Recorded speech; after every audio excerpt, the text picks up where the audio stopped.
निजी विकास में अग्रसर सरकार, जनगण मन के हुए सपने अब साकार। उत्तराखंड में लगभग 22 से 24 हजार रिक्त पद और बैकलॉग के साथ समस्त खाली पद सब पर भर्ती प्रक्रिया शुरू हो चुकी है। अब मिलेगा हमें रोजगार का अधिकार। अब आईएएस, पीसीएस, एनडीए और सीडीएस जैसी परीक्षाओं के लिए हम जैसे जरूरतमंद युवाओं को सरकार द्वारा 50,000 रुपए की एकमुश्त वित्तीय सहायता दी जाएगी। समूह का और खा के पदों के लिए आयु सीमा में 1 वर्ष की छूट दी है। और यही नहीं, मार्च 2022 तक भर्ती परीक्षाओं के लिए लिया जाने वाला शुल्क भी धामी जी ने माफ कर दिया है। राज्य के मेडिकल कॉलेजों में इंटर्न डॉक्टर का स्टाइपेंड 7,500 से बढ़ाकर 17,000 करने के बाद हम उत्तराखंड राज्य सरकार का अभिनंदन करते हैं। युवाओं के संग हैं हम, उत्तराखंड है हम।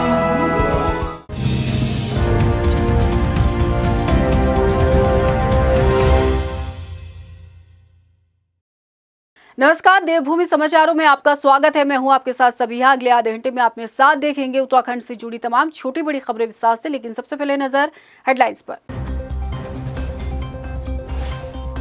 राज्य स्थापना दिवस को लेकर जोरों पर तैयारियां। कल होगा भव्य आयोजन। पहली बार दिया जाएगा उत्तराखंड गौरव सम्मान। ग्राउंड जीरो पर हमारी टीम ने लिया जायजा।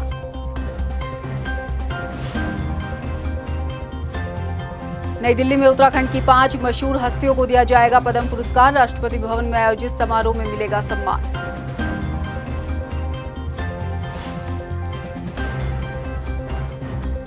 हल्द्वानी में कांग्रेस की विजय संकल्प शंखनाद रैली को परमिशन देने से प्रशासन का इनकार। आज प्रदेश भर में कांग्रेस करेगी विरोध प्रदर्शन। 10 नवंबर को होना था बड़ा आयोजन। और छठ पर्व को लेकर तैयारियां तेज। खटीमा के शहरी और ग्रामीण इलाकों में बने घाटों पर चल रहा सफाई अभियान। 3 दिन तक चलेगा छठ पर्व। हेडलाइंस के बाद बुलेटिन में खबरें विस्तार से। सबसे पहले बात करेंगे राज्य स्थापना दिवस की। राज्य स्थापना दिवस की तैयारियों को लेकर देहरादून में जोर शोर से तैयारियां चल रही हैं। पुलिस लाइन में राज्य स्थापना दिवस को लेकर कल एक बड़ा कार्यक्रम का आयोजन किया जाएगा। आपको बता दें कि कल राज्य स्थापना दिवस के मौके पर ऐसा पहली बार होगा कि उत्तराखंड गौरव सम्मान दिया जाएगा। राज्य स्थापना दिवस को लेकर किस तरह के कार्यक्रम रहेंगे, क्या कुछ तैयारियां चल रही हैं, इन्हीं तमाम मुद्दों को लेकर ग्राउंड जीरो से हमारे संवाददाता मनीष डंगवाल ने जायजा लिया। 9 नवंबर यानी कि उत्तराखंड राज्य का स्थापना दिवस है और उत्तराखंड राज्य स्थापना दिवस को लेकर पूरे प्रदेश भर में तैयारियां शुरू हो चुकी हैं स्थापना दिवस मनाने की। और आप मेरे पीछे देख सकते हैं कि आखिरकार क्या कुछ तैयारियां चल रही हैं। जो पुलिस लाइन देहरादून है और मुख्य कार्यक्रम का आयोजन यहां पर होना है। तमाम जो मुख्य अतिथि होंगे वो यहां पर मौजूद रहेंगे। और ख़ास बात यह है कि मुख्यमंत्री पुष्कर सिंह धामी, राज्यपाल जो गुरमीत सिंह हैं वो यहाँ पर मौजूद रहेंगे। और परेड की सलामी भी इस दौरान यहाँ पर राज्यपाल लेंगे, जिसको लेकर आप देख सकते हैं कि जो परेड की सलामी ली जानी है उसको लेकर यहाँ पर रिहर्सल भी चल रही है। और कल यहाँ पर जो राज्य स्थापना दिवस के अवसर पर जो परेड होनी है उसको लेकर रिहर्सल चल रही है। और जो राज्यपाल हैं वो यहाँ पर परेड की सलामी लेंगे। और आप देख सकते हैं कि जो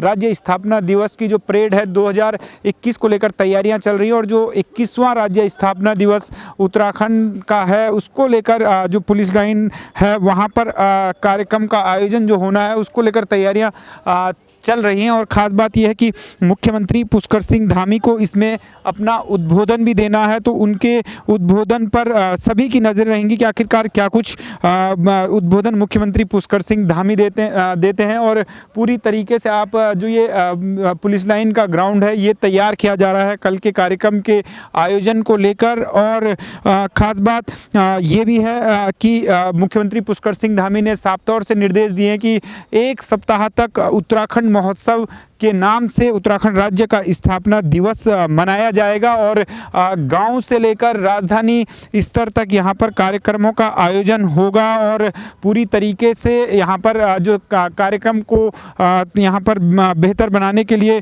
तैयारियां चल रही हैं। और पहली बार यहां पर उत्तराखंड गौरव पुरस्कार की भी शुरुआत हो रही है। 5 लोगों को यहां पर ये पुरस्कार दिया जाएगा। और जो तैयारियां यहां पर चल रही हैं आप देख सकते हैं कि किस तरीके से राज्य स्थापना दिवस को लेकर जो उत्साह यहाँ पर पूरे उत्तराखंड वासियों में है, उसको लेकर भी कहीं ना कहीं जो कार्यक्रम होने हैं उनमें उत्साह देखा जा रहा है। और ख़ास बात ये कि मुख्यमंत्री पुष्कर सिंह धामी कल कोई बड़ी घोषणा उत्तराखंड को लेकर कर सकते हैं, क्योंकि जो 4 महीने का कार्यकाल अब तक मुख्यमंत्री पुष्कर सिंह धामी का रहा है, सीधे तौर से अपनी घोषणाओं और अपने निर्णयों से उन्होंने प्रदेश की जनता को चौंकाने का काम किया है। तो लिहाजा जो भाजपा सरकार का ये 5वां साल चल रहा है, चुनाव में भी भाजपा सरकार को जाना है, इस लिहाज से जो मुख्यमंत्री पुष्कर सिंह धामी है वो कोई बड़ी घोषणा यहाँ पर कर सकते हैं, जिससे कि चुनाव में भी उसका फायदा मिले। और देखना यही होगा कि आखिरकार मुख्यमंत्री जो पुष्कर सिंह धामी है कल प्रदेश की जनता को क्या कुछ संबोधित करते हैं, क्या कुछ अपने संबोधन में कहते हैं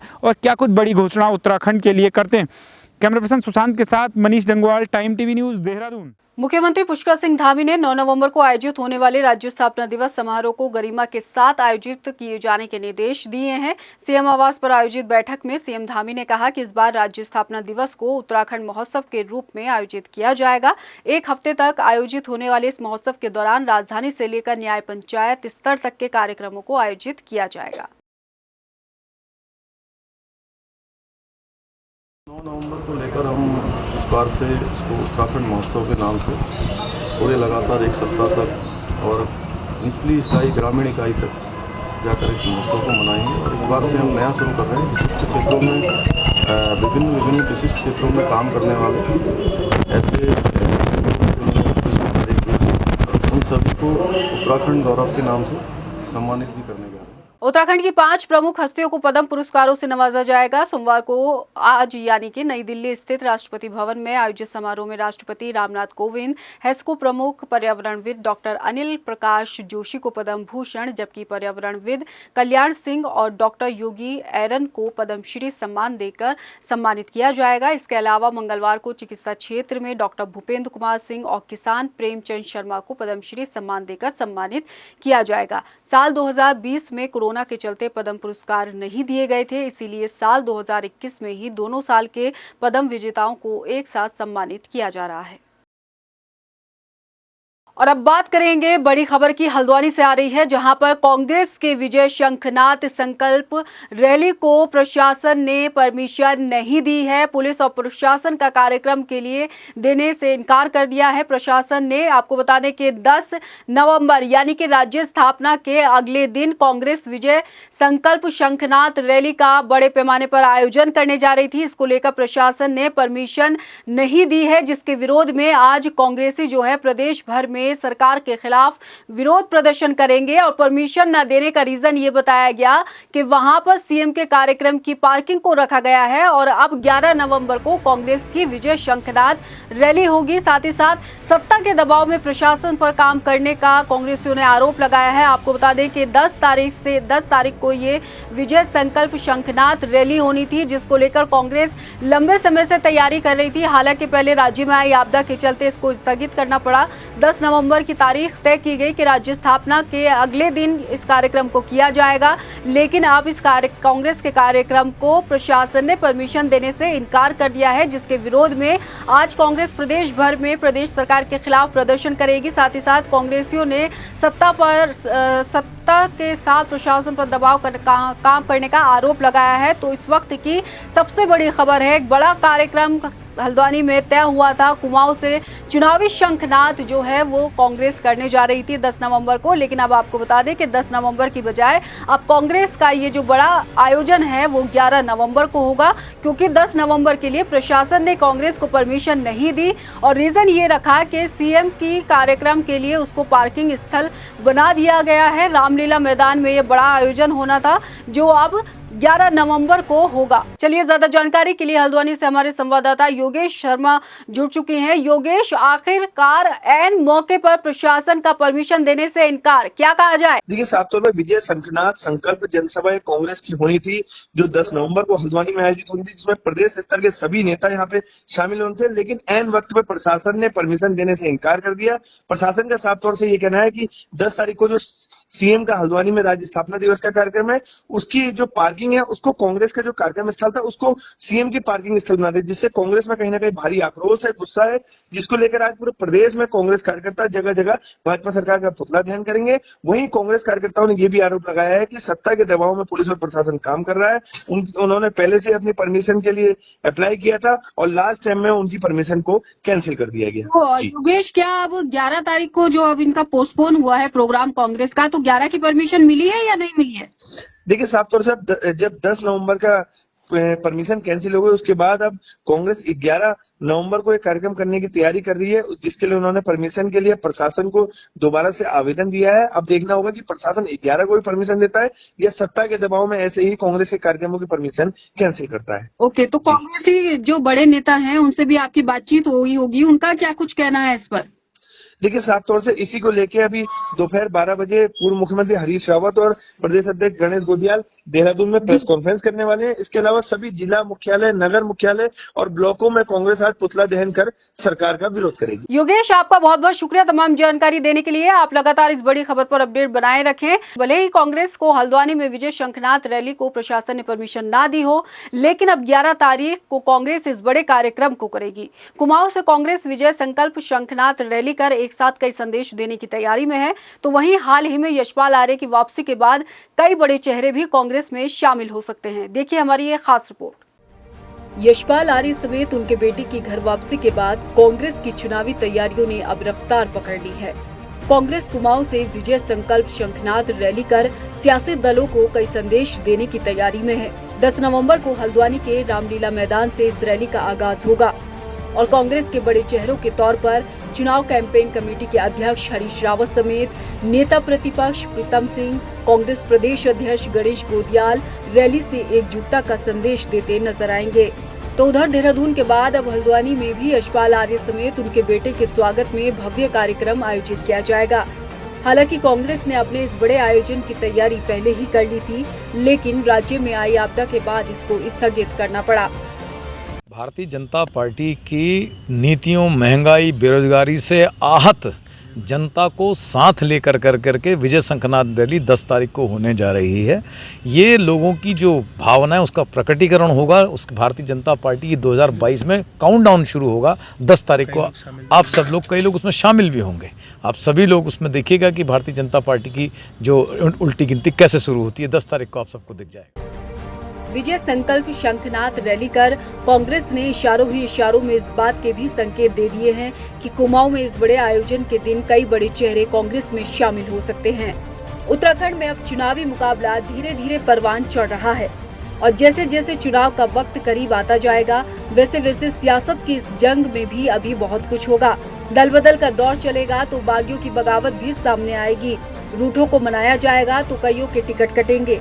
ऐसे में देखना ये होगा कि कौन किस पर भारी पड़ेगा। हल्द्वानी से टाइम टीवी के लिए योगेश शर्मा की रिपोर्ट। और अब आपको बता दें कि हरिद्वार से बड़ी खबर आ रही है। हरिद्वार में कुंभ में फर्जी घोटाले को लेकर बड़ी कार्रवाई हुई है। जी हां, आपको बता दें कि मुख्य आरोपी दंपति को दिल्ली से गिरफ्तार किया गया है। शरद पंत और मल्लिका पंत, ये वो 2 आरोपी हैं जिनको दिल्ली से एसआईटी ने गिरफ्तार किया है। कुंभ में हुए घोटाले को लेकर जून में ये केस दर्ज हुआ था। कोरोना जांच के संबंध में घोटाले को लेकर पर्दाफाश हुआ था, तभी से दंपति फरार चल रही थी और आज जो है एसआई टीम ने दिल्ली से दोनों दंपतियों को गिरफ्तार कर लिया है। दोनों आरोपियों को दिल्ली से गिरफ्तार अब कर लिया गया है।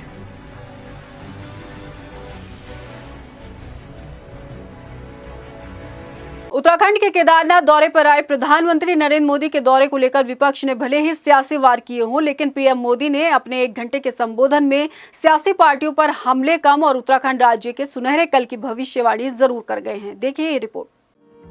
केदारनाथ दौरे पर आए प्रधानमंत्री नरेंद्र मोदी ने 1 घंटे के अपने संबोधन में तमाम मुद्दों को छुआ, लेकिन सियासी हमलों से उन्होंने दूरी बनाए रखी। अपने संबोधन में प्रधानमंत्री ने प्रदेश के विकास से जुड़ी कई योजनाओं का उल्लेख कर राज्य के सुनहरे भविष्य की भविष्यवाणी कर डाली। प्रधानमंत्री नरेंद्र मोदी ने अपने संबोधन में केदारनाथ धाम तक सड़क पहुंचाने की घोषणा की, जिसके बाद से बीजेपी उत्साहित है। जो काम वहाँ पे हुए हों, बहुत ऐतिहासिक काम हुए हैं और लोग अब एक भव्य केदारपुरी के रूप में वहाँ पे विकसित हो गया है। शंकराचार्य जी की मूर्ति भी बहुत सुंदर वहाँ बनी है और प्रधानमंत्री जी ने एक एक सारे कामों का जो है फिर निरीक्षण किया है द्वितीय और तृतीय चरण के कामों के लिए भी फिर उन्होंने कहा कि जल्दी इनको शुरू करना है। और एक बड़ी बात हमारे प्रधानमंत्री जी ने कही है कि भविष्य में केदारनाथ जो है लोग गाड़ी से आएंगे। तो मुझे लगता है कि उनका ड्रीम प्रोजेक्ट अब यह है कि भाई केदारनाथ में वो कह रहे थे कि 100 साल में जितने लोग दर्शन के लिए गए या पूजा के लिए वहाँ गए या तीर्थयात्री वहाँ गए हैं, वो अब अगले 10 सालों में जाएंगे। तो एक बड़ा उन्होंने टारगेट रखा है। बीजेपी प्रदेश मीडिया प्रभारी मनवीर चौहान भी मान रहे हैं कि प्रधानमंत्री के प्रयासों से जितने यात्री 100 सालों में केदारनाथ धाम नहीं पहुंचे, उससे ज्यादा सड़क बनने के बाद पहुंच जाएंगे। के सबसे लोकप्रिय नेता यशस्वी प्रधानमंत्री माननीय नरेंद्र मोदी जी कल केदार धाम में उन्होंने दर्शन किए और उन्होंने उत्तराखंड को बहुत बड़ी सौगात दी है। केदारनाथ में अगले कुछ सालों में सड़क मार्ग बनाई जाएगी। हेमकुंड साहिब को जो विश्व प्रसिद्ध हेमकुंड साहिब है वहाँ रोपवे से जोड़ा जाएगा। इस तरह से उन्होंने कई सौगात दी और कहा है माननीय प्रधानमंत्री जी ने कि जो अगला आने वाला ये दशक जो है उत्तराखंड का दशक है और यहाँ पर जितने 100 साल पहले यात्री नहीं आए उससे कई ज़्यादा यात्री अब अगले वर्ष इस केदारनाथ धाम के दर्शन करने के लिए आएंगे। प्रधानमंत्री मोदी राज्य के सुनहरे भविष्य के लिए घोषणाएं तो कर गए, लेकिन कहते हैं ना कि कुछ अच्छा होने के लिए इंतजार भी करना होता है और इसके लिए अभी काफी वक्त लगेगा, मगर इससे राज्य की तस्वीर और तकदीर दोनों जरूर संवर जाएगी। एमटीवी के लिए देहरादून से मनीष डंगवाल की रिपोर्ट। लालकुआं के डॉली रेंज के वन विभाग की टीम ने 26 अवैध लकड़ी के गिल्टों के साथ एक युवक को गिरफ्तार किया है। डॉली रेंज के क्षेत्र अधिकारी अनिल जोशी ने बताया कि मुखबिर की सूचना पर कार्यवाही करते हुए एक पिकअप वाहन में साल की लकड़ी के 11 गिल्टे और दूसरे वाहन ट्रैक्टर से खैर की लकड़ी के 15 गिल्टे पकड़े गए हैं। इसके साथ ही दोनों वाहनों को भी सीज कर दिया गया है। टीम के द्वारा आज प्रातः 5 बजे 2 वाहनों को सीज किया गया है, जिसमें एक ट्रैक्टर ट्रॉली है जिसमें कि खैर लदा हुआ था, जिसमें कि 11 गिल्टे थे, और एक पिकअप पकड़ी गई है जिसमें कि 15 गिल्टे साल के पकड़े गए हैं। तो सीज कर दिया गया है। एक अभियुक्त को गिरफ्तार भी किया गया है और 2 अभियुक्त नामजद किए गए हैं इसमें, और वन अधिनियम के अंतर्गत सुसंगत कार्रवाई की जा रही है, सुसंगत धाराओं के अंतर्गत। गदरपुर से समाज सेवी त्रिनाथ विश्वास ने कांग्रेस में जाने की इच्छा जाहिर की है। त्रिनाथ का कहना है कि अगर उन्हें मौका मिलता है तो कांग्रेस का आने वाले विधानसभा चुनाव में वो सहयोग करेंगे। गदरपुर से हमारे संवाददाता गौतम सरकार ने त्रिनाथ विश्वास से खास बातचीत की है। आइए आपको सुनाते हैं खास बातचीत के कुछ खास अंश। आप पहले भी कांग्रेस में थे और यशपाल आर्या जी का बहुत खास माना जाता है, सभी लोग इस क्षेत्र में चर्चा है। यदि कांग्रेस आपको टिकट देती है या कांग्रेस में बुलाते हैं, क्या आप जाएंगे या आप निर्दलीय तैयारी करें, क्या है स्थिति? 2022 में मुझे चुनाव लड़ना है, मन बनाया हूँ। जनता ने मुझे आशीर्वाद दिया है और ये कहा है कि आप चुनाव लड़िए, हम लोग आपके साथ हैं। बाकी कांग्रेस की रही बात, अगर सम्मान देते हैं, कांग्रेस कहेगा तो मैं ज़रूर सहयोग करूंगा, उनके साथ चल के कंधे से कंधा मिला के आगे बढ़ूंगा। मुझे 2022 की चुनाव फाइट करना है, जनता का सहयोग मुझे मिलेगा, मुझे पूर्ण रूप से विश्वास है और 2022 में मैं चुनाव जीतूंगा गदरपुर विधानसभा से। कुल मिलाकर त्रिनाथ जी का ये मानना है कि जिस प्रकार से यशपाल आर्या का बहुत खास माना जाता है यार, जो चले गया अचानक किसी कारणवश से, त्रिनाथ जी का कहना है कि यदि मुझे सम्मान मिले कांग्रेस में तो मैं कांग्रेस में भी जा सकता हूँ, और अगर सम्मान ना मिले तो मैं लगातार तैयारी कर रहा हूँ और लोगों का जो आशा है कि मुझे चुनाव लड़ना, वास्तविक मैं 2022 में चुनाव लड़के दिखाऊंगा और यहाँ से जीतूंगा। अब देखना कि क्या होता है 2022 में, क्या त्रिनाथ यहाँ से चुनाव जीतते या कोई और जीतते, तो आने वाले समय बताएगा। जल्द दिख रहा टाइम टीवी, गौतम सरकार, रुद्रपुर। फिलहाल इस बुलेटिन में इतना ही, मुझे दीजिए इजाजत, लेकिन जाते जाते एक नजर हेडलाइंस पर। नमस्कार। राज्य स्थापना दिवस को लेकर जोरों पर तैयारियां, कल होगा भव्य आयोजन, पहली बार दिया जाएगा उत्तराखंड गौरव सम्मान, ग्राउंड जीरो पर हमारी टीम ने लिया जायजा।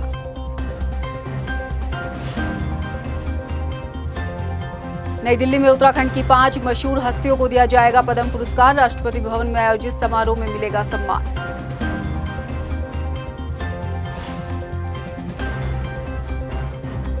हल्द्वानी में कांग्रेस की विजय संकल्प शंखनाद रैली को परमिशन देने से प्रशासन का इनकार, आज प्रदेश भर में कांग्रेस करेगी विरोध प्रदर्शन, 10 नवंबर को होना था बड़ा आयोजन। और छठ पर्व को लेकर तैयारियां तेज, खटीमा के शहरी और ग्रामीण इलाकों में बने घाटों पर चल रहा सफाई अभियान, 3 दिन तक चलेगा छठ पर्व।